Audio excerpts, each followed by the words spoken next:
members of the CRAA-Nation, Dave here of Comic Reviews and X. Now, did you know that I'm a big fan of Power Rangers? How could you not? With my entire arsenal of Megazords stemming from the first series all the way to Dino Charge, and my beautiful, beautiful green Power Ranger hoodie, and the fact that our entire intro and channel slogans are all based around Power Rangers itself, it's pretty obvious that I was a Power Rangers fan. Now, that being said, when Boom Studios announced that they were releasing a comic series based on Mighty Morphin Power Rangers, you know as soon as those issues came out, I would have to get them. And so I did.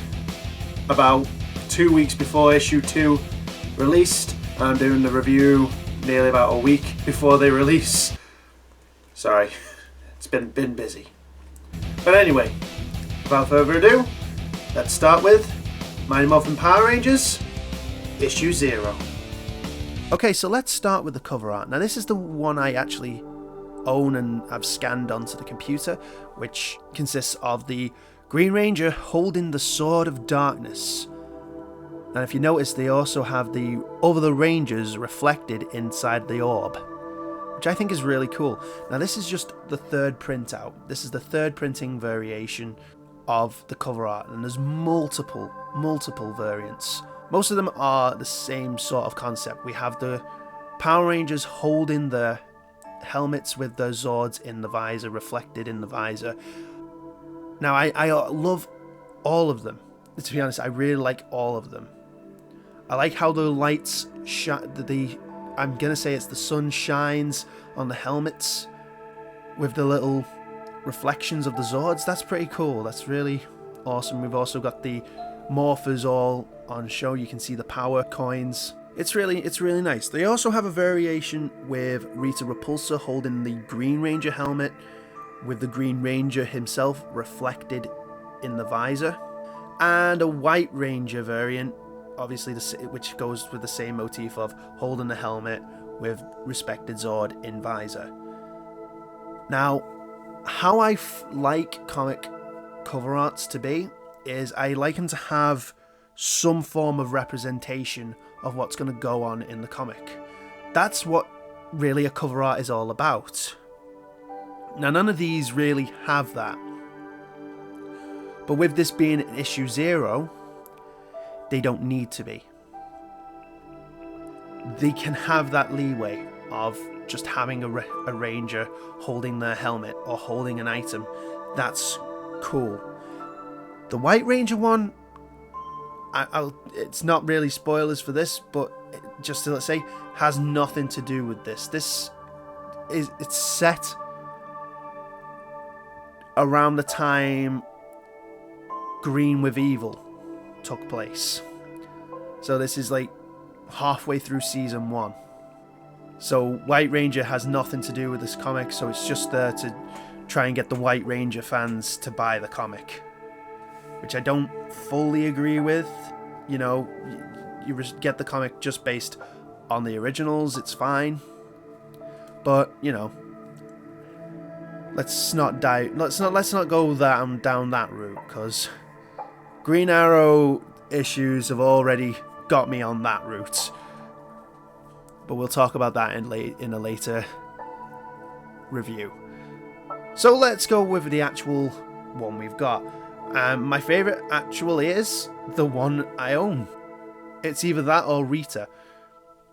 I think the one with Rita, I'll get more into it later on actually, so we'll go back to these when we've actually done this review. So with that said, let's move on. So we start the issue off with the fall of the Power Rangers. The command center's destroyed and the Rangers themselves are left in a heap on the floor, with the Green Ranger stood over them, Sword of Darkness etched into the ground. So we start the issue off with the fall of the Power Rangers. Command center's destroyed, and the Green Ranger stood over the bodies of the other Rangers, with Rita praising him on a job well done. damn.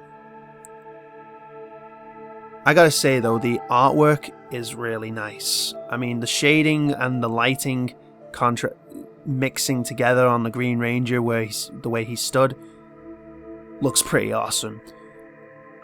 Not to mention, look at the visor on the Yellow Ranger's helmet. The cracks in it from where she, I'm guessing, has been punched or kicked in the face. That's some detail. But let's go back onto the beaten track. Yeah, evil's won. Or so it would appear that way. Turning over, we see that it was all a dream, and Tommy's just been driving over to Angel Grove with Jason. Jason checks up on how he is. He's saying, yeah, he's okay. But the evil Rita Repulsa seems to have placed a spell, or is just talking to him through some way of communication that only Tommy himself can actually hear, and is filling his head with doubt. Jason offers to turn back, but Tommy says he's fine, it's just first day nerves. Which doesn't make as much sense to Jason since Tommy's been going to Angel Grove for a few weeks, but not as an official member of the Power Rangers. So when they arrive, they are greeted by Trini and Billy, who are asking Jason if he remembered that his history test is today. And we get a nice little trope of it's supposed to be next Monday, and the guys being all quite friendly with each other. The arrival of Zach and Kimberly just add to more fun.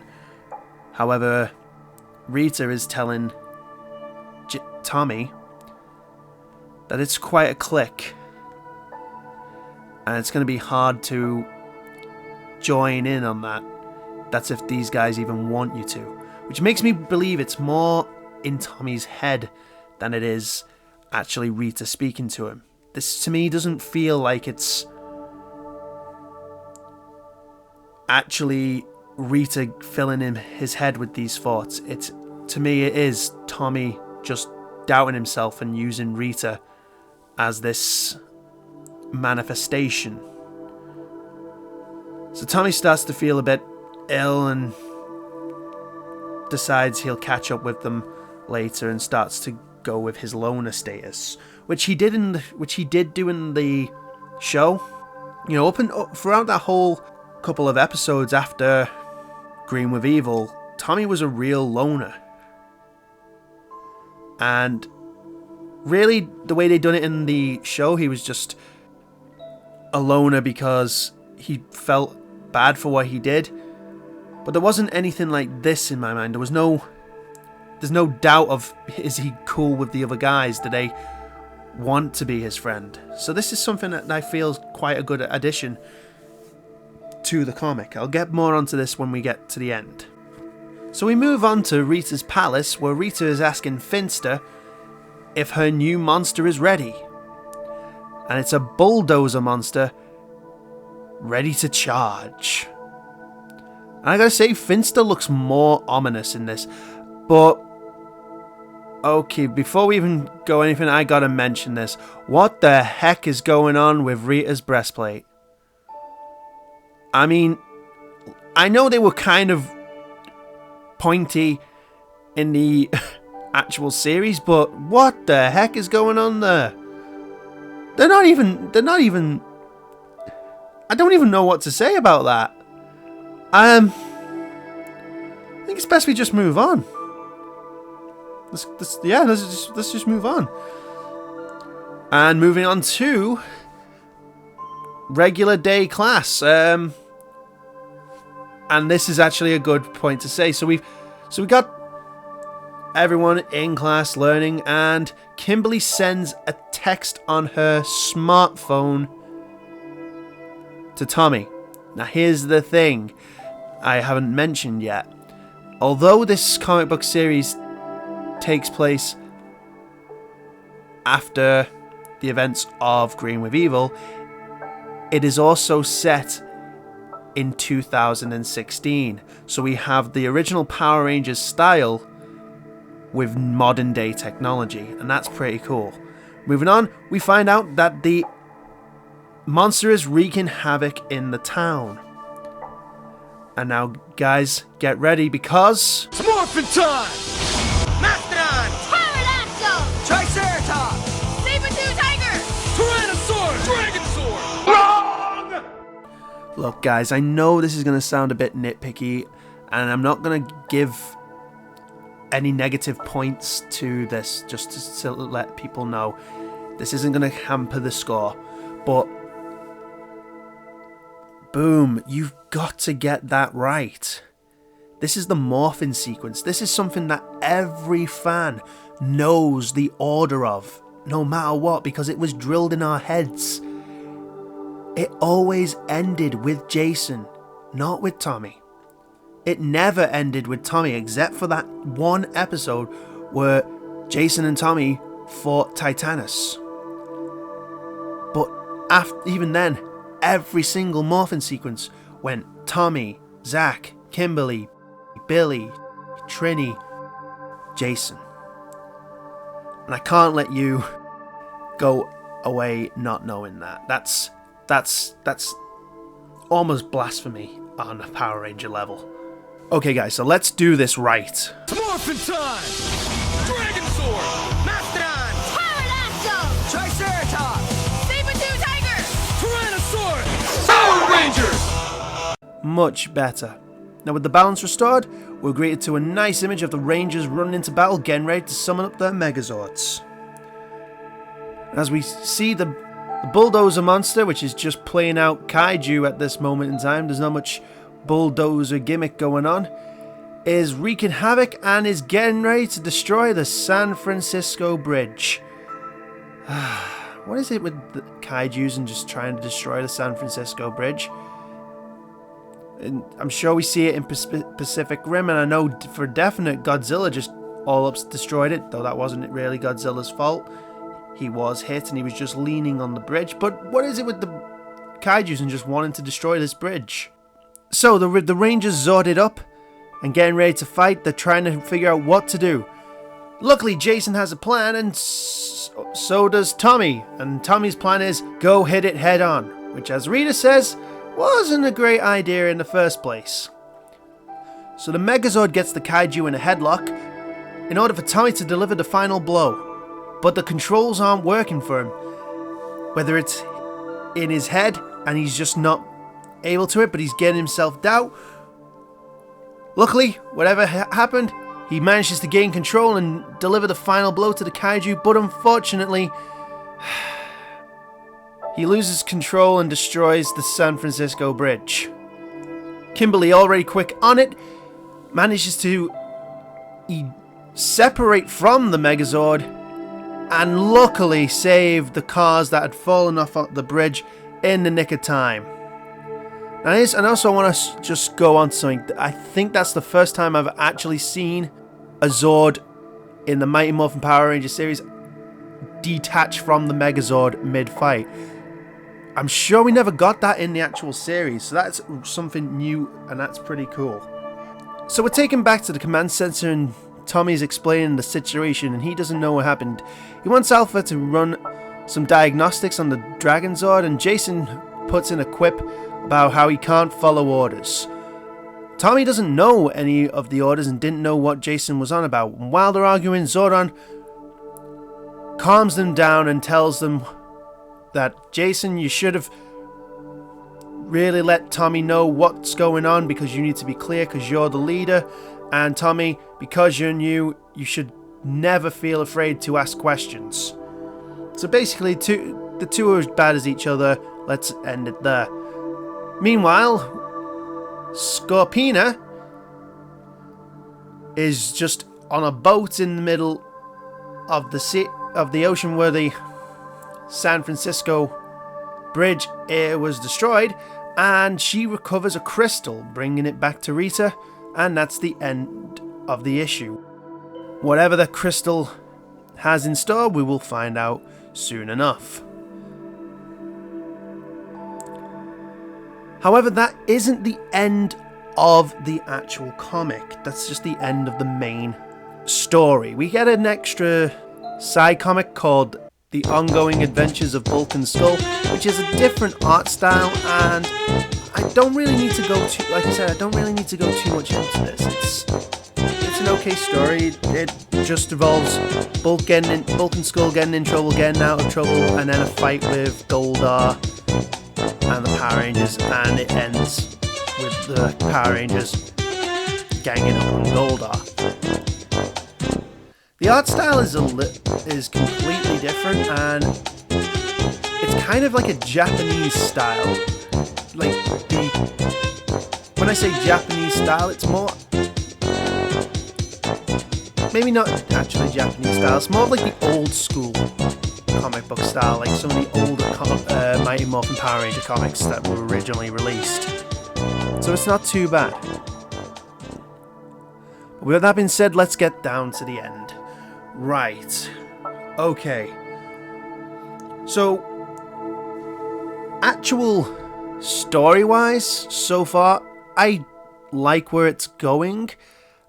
I like that it's... I do like this whole takes place in modern day, but still has the old Power Ranger feel. Like, when you go into Angel Grove High, it's like they're still doing the old formula of high school day, monster comes out, transform, Megazord, win, ending. So it feels very much like you're watching the show but still reading a good comic book. How I take with the whole Rita, like I said at the beginning, it feels so much more like it's just in Tommy's head.